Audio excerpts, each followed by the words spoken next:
Radhe Radhe friends, आप सभी को बसंत पंचमी की हार्दिक बधाई।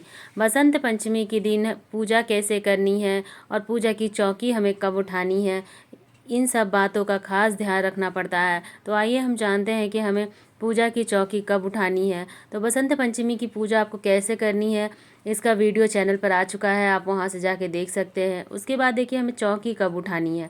तो पूजा के बाद चौकी कब उठानी है, ये भी एक महत्वपूर्ण बात होती है कि आपको चौकी कब उठानी है, कैसे उठानी है, क्या करना है। तो आइए हम जानते हैं कि हमें चौकी कैसे उठानी है। सरस्वती पूजा हम सभी मनुष्यों के लिए बहुत ही महत्वपूर्ण होती है, क्योंकि ज्ञान के बिना मनुष्य का जीवन पशु के समान होता है। इसलिए सरस्वती पूजा जिस नियम से हम करते हैं, उसी नियम से हमें चौकी भी उठानी होती है। चौकी उठाने का या सभी सामानों को व्यवस्थित तरीके से रखने का भी एक नियम होता है कि इन्हें कब उठाएं, कैसे उठाएं, क्या करें। तो देखिए, पूजा करने के कुछ समय बाद ही हमें जो चौकी होती है, उसमें जो फल प्रसाद हमने रखा है उसे हम उठाना है। तो इन सब चीज़ों को कब और किस वक्त उठाना है, यही हम आज इस वीडियो में जानेंगे। तो देखिए, दीपक ठंडा होने तक आप कोई भी सामग्री ना उठाएं। दीपक में आपने जितना भी तेल या घी डाला है, दीपक जब तक प्रज्वलित है तब तक आप सभी चीज़ों को यहीं रहने दें, जैसे है वैसे ही आप रहने दें। दीपक जब शांत हो जाए, ठंडा हो जाए, उसके बाद आप फल प्रसाद उठाकर भोग प्रसाद में सभी बच्चों में, घर में सभी लोग ग्रहण कर लीजिए। तो भोग प्रसाद आप दीपक ठंडा होने के बाद उठा लीजिए। जो भी प्रसाद हमने यहाँ पे चढ़ाया है उसे हम उतार लेंगे। तो आप प्रसाद पहले ही उतार लीजिए, बाकी चीज़ों को आपको ऐसे ही रहने देना है। शाम के समय भी आपको दीपक बाती करनी है, आप चाहें तो फिर से भोग भी लगा सकते हैं। उसके बाद ही आपको सभी चीज़ों को फिर हटाना है। और जो जल है इसे हम अगले दिन ही उठाएंगे। अगले दिन सुबह में जब हम करेंगे तो किसी पौधे में सींच देंगे। उसके बाद दीपक को आप मान धोकर फिर से यूज़ कर सकते हैं। मिट्टी का दीपक है तो आप फिर उसे विसर्जन कर दीजिए किसी भी पवित्र नदी में। पीतल तांबे का है तो आप मांझ कर फिर से यूज़ कर लीजिए। तो इस तरह से आपको करना है। बाकी जो भी वाद्य यंत्र है उसे आप अपनी सुव्यवस्थित जगह पर रख दीजिए। जैसे हमने यहाँ पे शंख रखा है तो हम उसे मंदिर में रख देंगे। जल के छींटे लगाते हुए विसर्जन का भाव देंगे और उसे मंदिर में रख देंगे। जहाँ भी आप पूजा स्थल पर रखते हैं रख दीजिए। जो भी वाद्य यंत्र है, यहाँ पे हमने घंटी रखी है, बांसुरी रखी है, और आप चाहें तो कृष्णा जी की मूर्ति भी रख सकते हैं, लड्डू गोपाल की पूजा कर सकते हैं। तो उन सभी को आप अपने सुव्यवस्थित जगह पे जहाँ आप पूजा घर में रखते हैं रख लेते हैं। इसमें श्रृंगार की सामग्री है, इसे आप स्वयं यूज कर सकते हैं या फिर दान भी दे सकते हैं।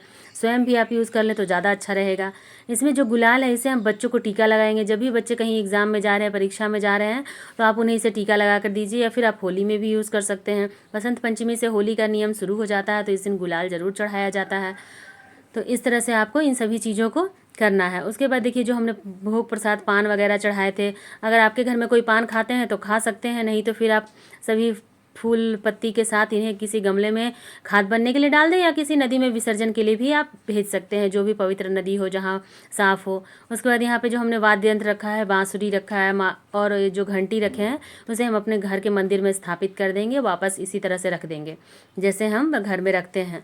मंदिर में रख दीजिए, अच्छा होगा। यहाँ जो पेन है, इसे जब बच्चे कोई एग्ज़ाम देने जाएँ, कोई परीक्षा में बैठें, तो आप यह पेन उन्हें दीजिए लिखने के लिए। और उसका जो पुस्तकें हैं उनको भी जल के छींटे लगाते हुए आप अपने बुक स्टोर में, जहाँ भी आप किताबें वगैरह रखते हैं, वहाँ पे आप रख लीजिए, उठा लीजिए। उसके बाद जो भी चीज़ें बची हैं, जैसे जनेऊ है, अगर कोई घर में जनेऊ पहनता है तो पहनने के लिए यूज़ कर सकते हैं, नहीं तो मंदिर में दे दीजिए, वहाँ पे इसका उपयोग हो जाएगा।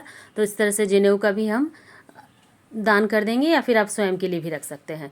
जो भी फूल पत्ती है, सभी चीज़ों को हम इकट्ठा कर लेंगे एक साथ। मूर्ति को भी हम, जो भी मूर्ति या फ़ोटो है, अगर आप मिट्टी की मूर्ति रखे हैं तो आपको विसर्जन करना पड़ेगा, अगले दिन आप विसर्जन कर दीजिए। या फिर फ़ोटो है तो जल के छींटे लगाते हुए प्रणाम कीजिए और माता को अपनी सुव्यवस्थित जगह पर ले जाके अपने घर के मंदिर में, या फिर जहाँ भी आप रखते हैं सरस्वती माता की फ़ोटो, बच्चे के कमरे में या फिर स्टडी रूम में, जहाँ भी आप रखते हैं वहाँ पर आप रख सकते हैं, तो रख दीजिए। उसके बाद जो हमने मौली चढ़ाई थी, ये आप बच्चे के हाथ में कलाई में बांध दीजिए। माता का आशीर्वाद समझ के उनकी कलाई पे रक्षा सूत्र बांध सकते हैं। जो भी हमने माता को रक्षा सूत्र या फिर मौली चढ़ाए थे, वस्त्र स्वरूप आप बच्चों के हाथ में बांध दीजिए। मोर पंख भी आप अपने घर के मंदिर में ही रख दीजिए, या फिर बच्चों के स्टडी टेबल के पास भी आप रख सकते हैं। गणेश जी को भी हम अपने घर के मंदिर में रख देंगे। सभी मूर्तियों को जल के छींटे लगाते हुए विसर्जन का भाव देकर ही आपको उठाना है। दक्षिणा हम दान कर देंगे, या फिर बच्चों के लिए इसे कॉपी, बुक, पढ़ाई का ही कोई सामान ले लीजिए, कोई दिक्कत नहीं है। इसे आप दान नहीं भी करेंगे तो भी कोई दिक्कत नहीं है। बच्चों के सामान, पढ़ाई वगैरह में ही आप इसे यूज़ कर सकते हैं, या फिर आप चाहें तो किसी गरीब को दान भी कर सकते हैं। इस तरह से हमें चौकी उठानी है। सभी फूलों को हमें इकट्ठा कर लेना है और किसी भी गमले में खाद के रूप में हम इसे विसर्जित कर देंगे। बहुत ही जल्दी खाद बन जाएगा, या फिर किसी नदी तालाब में कहीं भी आप इसे विसर्जित कर सकते हैं। किसी कुएं वगैरह में भी डाल सकते हैं, पर कुआं में अगर पानी लेने का होता है तो फिर कुआं गंदा हो जाता है, तो आप गमले में डाल दीजिए, बहुत ही जल्दी खाद बन जाएगा। उसके बाद जो हमने कलश स्थापना की थी, कलश के नारियल को भी आप कहीं भी मंदिर में दान कर दीजिए या फिर प्रसाद रूप में ग्रहण कर लीजिए। ऐसा इसका कोई नियम नहीं है कि इसे दान ही करना है। जैसे फोड़ कर आप खा भी सकते हैं, तो आप घर में फोड़ कर खा लीजिए। उसके बाद जो कलश पे चावल हमने रखा है, इस चावल को भी आप किसी गरीब को दान कर दीजिए। जो अष्टदल कमल हमने बनाया है, उस चावल को भी हम इसी के साथ मिला लेंगे और कर लेंगे। उसके बाद जो जल है ना, इस जल को हम बच्चों पे छींटे लगाएंगे, घर में भी छींटे लगाएंगे। बच्चे जहाँ पढ़ाई करते हैं, स्टडी रूम है, वहाँ पे भी हम छींटे लगाएंगे। उसमें देखिए, इसमें जो जल है उसको हम घर में, पूरे घर में छींटे लगाकर, इसमें जो हमने हल्दी, सुपारी, गांठ सब डाली थी, हल्दी की गांठ आप घर में मसाले में यूज़ कर लीजिए। 1 रुपये का सिक्का है, उसको भी उस दक्षिणा के साथ ही दान कर दीजिए। और जो हमने इसमें सुपारी वगैरह डाली है, उसे आप फिर से पूजा में यूज कर सकते हैं। तो इस तरह से सारी सामग्री को आप यूज़ कर सकते हैं। देखिए, अष्टदल जो कमल बनाया है हमने, इस चावल को भी हम उठा लेंगे और इस चावल को भी हम या तो पक्षियों को दे दें या फिर कहीं दान कर दें। अगर आप दान करते हैं तो इसमें थोड़ा सा और चावल मिला लीजिए, क्योंकि किसी को भी दान इतना कीजिए कि उसके कम से कम 1 वक्त का भोजन हो जाए। तो इसमें हम थोड़ा सा और चावल मिलाकर इसको दान कर लेंगे। किसी भी गरीब को दे दीजिए या मंदिर में दे दीजिए, जहाँ आपको सुविधा हो आप दे सकते हैं। इन सब फूल पत्तियों को हम खाद बनने के लिए डाल देंगे। कपड़े को वापस हम धो लेंगे और वापस फिर से पूजा में यूज़ कर सकते हैं। तो इस तरह से आप माँ सरस्वती की बसंत पंचमी की पूजा की चौकी को आप बड़े ही सरल तरीक़ा से उठा सकते हैं और चौकी को हिलाकर आप पूजा का विसर्जन कर सकते हैं। और यह सभी चीज़ें आप अगले दिन ही कीजिए, मतलब पंचमी के दूसरे दिन, षष्ठी के दिन ही आपको चौकी को हिलाना है, पूजा वगैरह करना है। अगर बच्चे करते हैं तो और भी अच्छा है। कोई बड़े बच्चे हैं जो ये सभी चौकी वगैरह पूजा हटा सकते हैं तो भी ठीक है, नहीं तो फिर आप कर सकते हैं।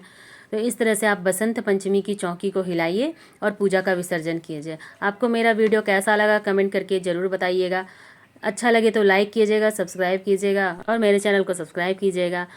अगर नहीं भी अच्छा लगे तो कम से कम कमेंट में जय माँ सरस्वती, बसंत पंचमी की बधाई तो ज़रूर लिख के जाइएगा। तो आप सभी को बसंत पंचमी की हार्दिक बधाई। मेरे चैनल पर बने रहने के लिए आप सभी का धन्यवाद। राधे राधे दोस्तों।